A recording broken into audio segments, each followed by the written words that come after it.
Meu nome é Pedro Guimarães, sou aqui de Belo Horizonte, tenho 24 anos de idade e hoje eu trabalho com infoprodutos, tá? Vendendo e desenvolvendo infoprodutos. Eu tenho uma agência de lançamento, hoje eu lanço um expert e eu resolvi há 3 meses atrás me aventurar e me lançar também. Uma experiência muito boa, muito diferente, porque eu sempre fui o cara por trás das câmeras, desenvolvi vários projetos de múltiplos 7 dígitos por trás das câmeras e eu resolvi aparecer.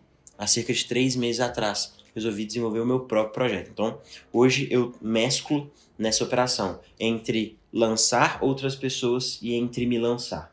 Então, estamos nessa pegada aí. Agora, muita gente não sabe o que é isso, né? A gente tá na área, a gente entende. É verdade. O que é lançar pessoas no mercado? Lançar alguém no mercado, quando a gente fala do mercado de infoprodutos, basicamente, pelo menos no jeito que a gente trabalha, significa você desenvolver infoprodutos, cursos online para uma determinada pessoa e, além disso, desenvolver as estratégias de marketing que serão utilizadas para vender aqueles produtos e, além disso, executar aquela estratégia que foi definida.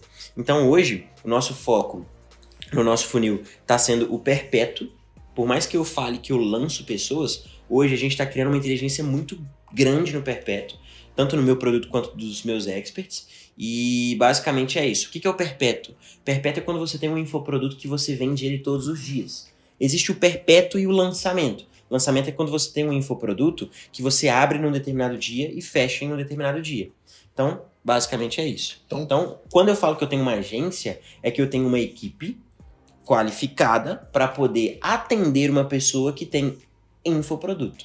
E aí a gente desenvolve os lançamentos deles. Hoje, todos os nossos projetos, eu sempre mesclo ter um perpétuo e ter um lançamento e a gente bota para moer. Então hoje você está com muita experiência, então, lançando outras pessoas dentro da agência e também você, também que você se lançou, né, agora há pouco, né? Há 3 meses atrás eu resolvi cair para dentro e me lançar. Lançou mesmo? Foi o produto, primeira venda em 7 dias, né? Sim, a gente tem um objetivo muito claro de onde a gente quer chegar, das coisas que a gente quer fazer, e a gente entendeu que tudo isso era uma jornada. Então, há 3 meses atrás eu comecei lançando 2 produtos. E as pessoas ficam, Pedro, isso é muito louco, mas ninguém sabe o que a gente está construindo. Ninguém sabe o caminho que a gente está trilhando. E o que a gente quer com cada ação que a gente toma. Então, a gente lançou um treinamento chamado A Mente de um Campeão, de R$ 9,90, onde eu ensino mentalidade para as pessoas que querem começar no mercado digital. A maioria das pessoas falham por não ter uma mente alinhada, por não ter uma mente forte o suficiente para poder aguentar as dificuldades do digital. Porque não é tão simples assim. E depois eu lancei um treinamento de R$ 19,90, chamado Método Primeira Venda em 7 Dias, que ensina as pessoas a fazerem as suas primeiras vendas em 7 dias. A gente vai deixar na descrição os dois, sabe? Para quem quiser acessar. Aí. Esse treinamento, em menos de 50 dias, estava na primeira página da Eduz, entre os mais vendidos. Hoje a gente é top 3. O A Mente de um Campeão a gente é top 7, eu acho. E estamos subindo lá na Bripe também. E é isso aí. Pau quebrando. Pau quebrando, né? Aí depois eu lancei mais 2 treinamentos. E o que a gente quer fazer, a gente nem começou. Eu falo com a minha equipe que hoje a gente está ganhando dinheiro para aprender. Porque os nossos projetos, os produtos que a gente quer lançar, não estão no ar. E a gente está desenvolvendo eles. Então, entendi. É isso. Mas não é só 3 anos, não é só 3 meses que você está no mercado, né? Já tem quantos anos que você trabalha com marketing digital? Eu comecei no marketing digital no dia 1º de janeiro de 2019. Então eu estou aí há 2 anos e 8 meses. Há 3 meses que eu criei um novo negócio. Eu desenvolvia projeto, eu lançava um expert muito grande aqui da minha cidade, um top player. E em um determinado momento, por uma faísca, eu resolvi largar tudo. Largar tudo, minha posição, uma posição importante, uma boa renda para um jovem de 23 anos de idade, um produto que estava ali pronto para crescer e faturar alguns milhões. Eu resolvi largar tudo para começar de novo. Mas lá atrás, quando eu comecei do zero, eu comecei como afiliado. Antes, todo mundo começa. Né? Como é que foi a parada de eu ir pro digital? Eu sempre fui um cara que sempre tive vontade de ajudar meu pai e minha mãe. Eu sempre vi meu pai e minha mãe trabalhando muito para poder conseguir dar uma condição melhor para mim, para minha irmã. E eu sempre vi minha mãe trabalhando muito. Papo de quando eu chegasse da escola de noite, eu bati o interfone de casa e ninguém atendia. Porque meu pai e minha mãe eles estavam trabalhando. E eu tinha que ir para casa do meu vizinho. Eu ficava lá até 9 da noite, 10 da noite na casa do meu vizinho. Até meus pais chegarem e eu poder ir para casa. Papo de sábado e domingo ver meus pais em casa trabalhando. Minha mãe sempre trabalhou com roupa, né? Então ela vendia roupa. Ela ia para São Paulo, comprava, vendia, e aí em um determinado momento ela resolveu fabricar. Ela começou a pegar o tecido, cortava, mandava pra costura e tal. Então você não veio de família rica, não? Você veio de Não, família simples, não. então? O meu pai e minha mãe, eles vieram de uma família muito pobre. Eles conseguiram mudar minha realidade. Definitivamente, eu agradeço muito. Eu não vivia a realidade que meu pai e minha mãe viveram na infância. Eu não vivi. Papo de uma casa lotada de irmão, papo de, tipo, meu pai sai pra trabalhar com 12 anos. Graças a Deus, nunca passei fome, mas eu nunca tive as coisas que eu queria ter. Meu vizinho tinha uma bike muito doida, eu não podia ter.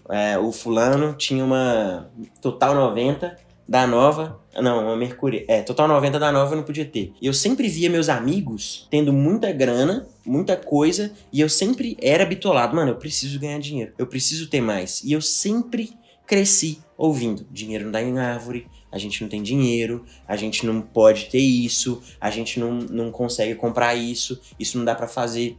Mas graças a Deus nunca faltou nada. Mas você tinha essa crença já limitante desde casa, né? Sim, essa crença limitante foi desenvolvida dentro da minha casa.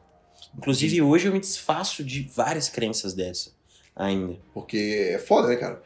Sim. Você pede pra pessoa, eu quero comprar isso, eu quero a bicicleta, eu quero comer, eu quero fazer... Sabe quando foi o dia que eu acho que eu virei homem? O dia que eu acordei pra vida e que eu descobri que eu tinha que correr atrás de alguma coisa pra poder me ajudar e ajudar minha família? Minha mãe, principalmente. Era Copa do Mundo e Brasil, e os meninos do meu colégio iam pra Savassi assistir um jogo. Minha mãe não deixou. Não deixou eu ir e tal, eu era novo, eu tinha 15 anos de idade. E ela falou, vamos lá que eu tenho que resolver um problema com uma costureira. Minha mãe tinha uma produção pra entregar, ela tinha, tipo, 60 calças pra entregar pro cara que ela vendia. E esse cara botando pressão, ela chegou na costureira, eu tava no banco de trás, abriu o porta-mala, abriu a sacola e começou. Tinha um erro na costura que fez a minha mãe perder todas as calças, todas as peças. E eu vendo minha mãe chorando. Não, a gente precisa consertar, eu preciso entregar isso. Minha mãe chorando, num sábado. E eu falei, mano, eu preciso resolver isso. Eu preciso achar um jeito de ajudar meus pais. E foi aí que eu comecei a ajudar meus pais. Foi aí que eu comecei a trabalhar na fábrica. Ah, você foi pra fábrica fazer o Sim, negócio acontecer. minha mãe tinha uma fábrica pequena em casa, assim, no primeiro andar da nossa casa. E eu comecei. Então, eu aprendi a fazer quase todos os processos da fábrica, menos costura. Essas blusas, a gente põe ela numa mesa, põe um tecido, põe um mapa, corta, embala, manda pra costureira. Então, eu comecei a trabalhar com meus pais, comecei a ajudar, porque eu queria. O meu maior objetivo era mudar a vida do meu pai, da minha mãe. E foi assim que eu me encontrei no marketing digital. E aí, eu comecei a crescer, eu trabalhei por 3 anos com meus pais. No meu primeiro ano foi bem operacional, foi bem trabalhar. E eu era muito bitolado. Eu trabalhava muito. Por quê? Porque eu queria mudar a realidade dos caras. Do meu pai e da minha mãe. Você não aceitava que a situação eu não aceitava de jeito nenhum. Passar dificuldade, então, né? desde 17 anos de idade ali, eu já abria mão de muita coisa. Eu já abria mão de festa, de rolê. Eu já abria mão de pessoas. Eu abria mão porque eu não tinha grana também. Eu não tinha dinheiro pra ir pros lugares. Não tinha grana. Mas eu já abri mão de muita coisa pra trabalhar. E acabou que no segundo ano ali eu comecei a ter uma autoridade muito forte. Comecei a ganhar uma confiança do meu pai e da minha mãe. Confiança mesmo. E eu comecei a meio que tocar a empresa. Eu comecei a meio que ajudar a gerir. Eu tinha 10 funcionários. Eu comecei a ajudar. Que doido, Chegou né? um determinado momento, eu com meus 18, 19 anos, minha mãe não precisava ficar me acordando. Vamos trabalhar. Eu era o primeiro a entrar. E eu era o último a sair. Porque eu falava, isso aqui, eu vou mudar isso aqui. Eu coloquei aquele fardo nas minhas costas, sacou? Pra mim, aquilo era a minha vida. 2017, no meio do ano ali, a gente começou a pensar em crescer. Crescer. E acabou que a gente resolveu dar um passo. Um passo que, cara, todo empreendedor precisa de dar um passo, ele precisa arriscar. Eu criei uma frase, que é a frase pular do penhasco.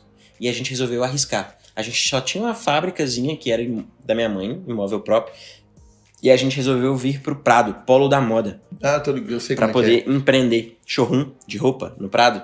A gente montou um showroom na Rua Brumadinho. Eu com meus 20 anos de idade, Não, vambora, vamos fazer Vamos lá, acontecer. vamos fazer Bora fazer acontecer, bora quebrar tudo. Vambora, botei pilha e a gente foi e construiu. Construiu não, né? A gente alugou um lugar, a gente colocou a loja e começamos. Fizemos um lançamento, a nossa marca até foi bem aceita, só que por problemas de capital de giro, por problemas de fluxo de caixa e por vários outros problemas, a gente acabou se enrolando. Até alguns problemas comerciais. E eu com 20 anos de idade, aquilo era a minha vida. Crise dos caminhoneiros chegou. Lembra? Nossa, esse aí parou o Brasil, hein? Quebrando. Eu com 20 anos de idade, pela primeira vez eu sentei num quarto escuro. Eu lembro, até hoje, uma quarta-feira, à noite, na loja, assim, sentado eu, minha mãe, minha irmã, uma prima minha que trabalhava com a gente. Pela primeira vez, a gente cogitou desistir. Pela primeira vez, a frase foi dita. E aí? Vamos fechar? Nossa. Mano, eu não conseguia nem andar direito. Eu tava sem entender, sem perspectiva. A gente não tinha um caixa bom. A gente ia dever muita gente. A gente, cara, são as linhas da dívida, né? Quando você quebra, você tem ordens a pagar. Funcionários, imposto, funcionários, fornecedores, funcionário, eu não lembro mais. Mas você tem que pagar você tem uma ordem. Funcionário, imposto, fornecedores, aluguel, você tem uma ordem de prioridades. E nossa, vendo meu pai e minha mãe chorando todo dia. A greve dos caminhoneiros acabou da família. Não só você, Sim. Muitas pessoas na época. Com 20 anos de idade, eu amadureci muito, cara. Amadureci muito. Vendo meu pai e minha mãe chorando todo dia, sem perspectiva. Os funcionários, porra, seguro-desemprego. E quem tava lá ralando pra caramba? Que era você, que tava dando a vida. Não tem seguro-desemprego, não. Entendeu? A gente quebrou, é fato. Falha de gestão. Mas eu cresci muito. O Pedro hoje é o Pedro de hoje, porque ele aprendeu porrada que você tomou muito. Lá. Tomei uma porrada muito cedo. Porrada que moleque aí de... E por que você continuou, da minha idade? Você falou que você passou a desistir, por que você continuou? O que você pensou? Quando eu fui pro digital? Não. Quando aconteceu isso lá na sua família? Aí o que aconteceu? Eu lembro como se fosse hoje. A gente vendeu a casa, a gente teve que vender a casa pra poder pagar. Casa, a única coisa que meus pais tinham, uma casa.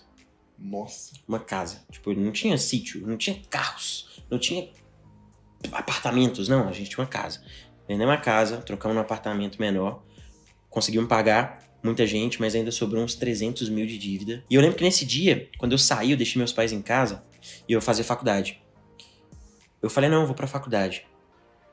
Na época eu namorava, e aí eu fui pra uma praça com a minha ex-namorada. E eu comecei a chorar, igual criança. 1 hora, direto, chorando igual criança, mano. Sem entender, de soluçar, porque aquilo era a minha vida. E eu falava, eu tô vendo a minha vida passando pela minha mão, tá ligado? Eu tô vendo a minha vida escorrendo na minha mão. Tudo.